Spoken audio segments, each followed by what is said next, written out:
राजस्थान का एक ऐसा राजा जिसने साधारण शरणार्थी के लिए अपने पूरे साम्राज्य की आहुति दे दी। जी हाँ, यह बात सुनने में अजीब लगता है, लेकिन यह सत्य है।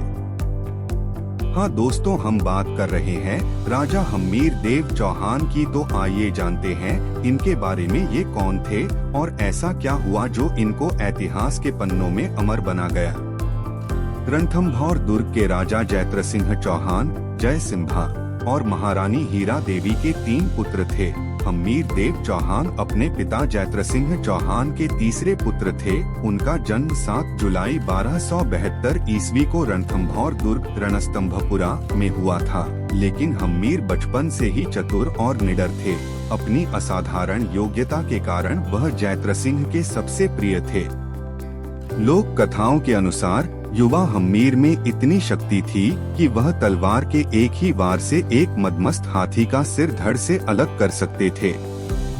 यह भी कहा जाता है कि वह अपने मुक्के के एक ही वार से ऊंट को धरती पर गिरा देते थे। राजकुमार हम्मीर को बचपन से ही उनकी माता हीरा देवी ने भारतीय धर्म ग्रंथों और वेद पुराणों का ज्ञान कराया। इससे उनमें आत्मसम्मान और वचन पालन की भावना गहरी हुई। उनके गुरु राघवदेव थे, जिनसे उन्होंने शास्त्रों और वेदों की शिक्षा प्राप्त की। उन्होंने सभी प्रकार के शस्त्रों, हथियारों, घुड़सवारी और तलवार चलाने का प्रशिक्षण लिया।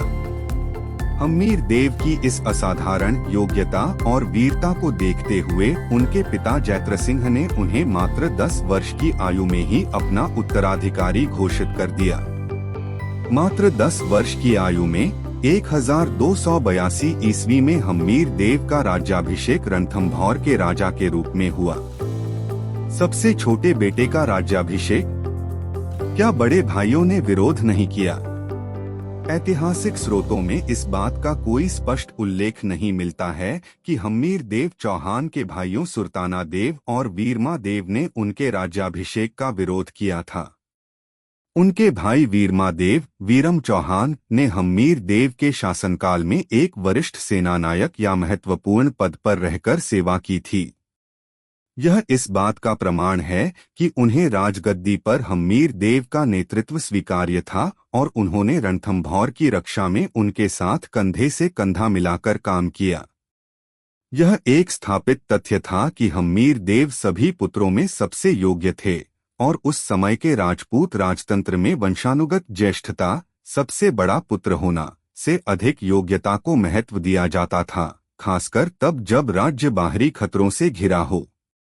हम्मीर देव ने बहुत कम उम्र में ही अपनी सैन्य क्षमता और निडरता साबित कर दी थी। उनकी शक्ति और ख्याति इतनी अधिक थी कि उनके वयस्क होते ही उनके विरोध में खड़े होना आसान नहीं था। संक्षेप में, हम्मीर देव की निर्विवाद योग्यता और उनके पिता के स्पष्ट निर्णय ने उनके राज्याभिषेक के समय भाइयों के किसी भी संभावित विरोध को शांत कर दिया था। हम्मीर देव चौहान का विवाह रंगदेवी से हुआ।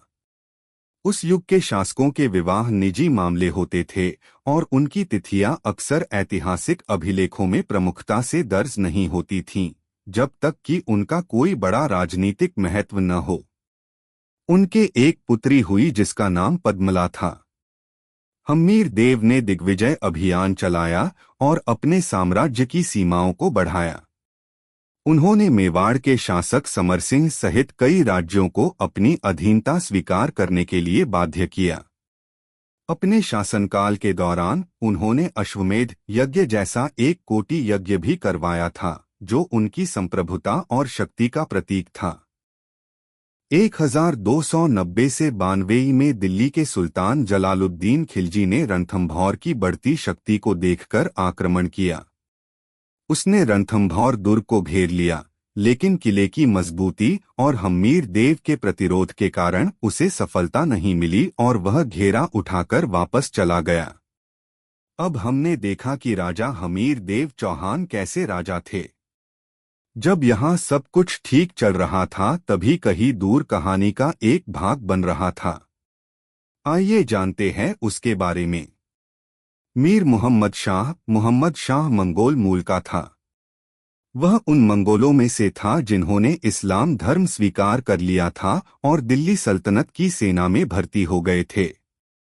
इन्हें अक्सर नव मुसलमान कहा जाता था।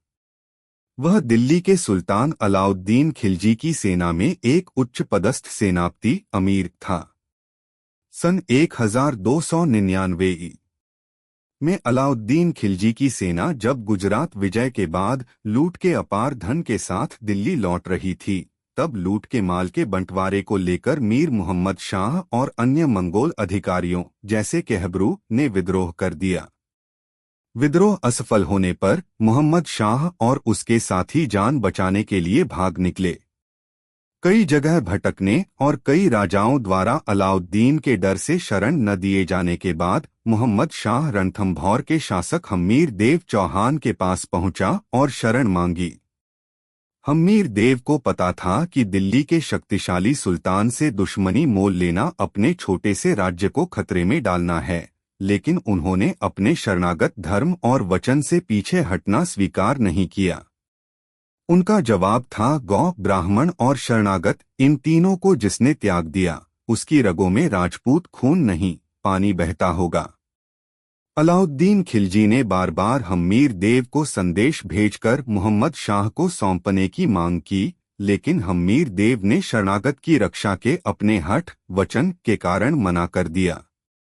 उन्होंने कहा कि राजपूत गौ, ब्राह्मण और शरणागत की रक्षा को अपना धर्म मानते हैं।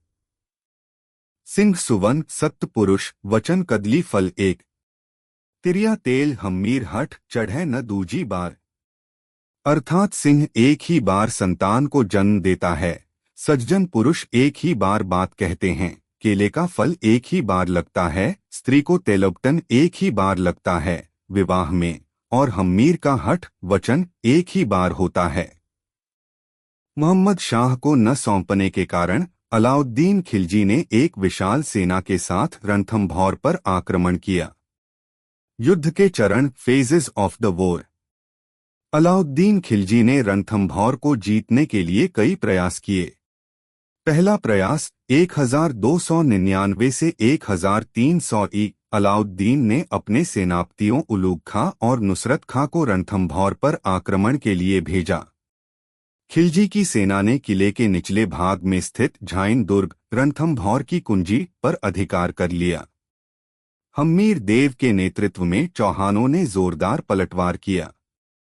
इस संघर्ष में खिलजी का महत्वपूर्ण सेनापति नुसरत खां मारा गया और खिलजी सेना को पीछे हटना पड़ा।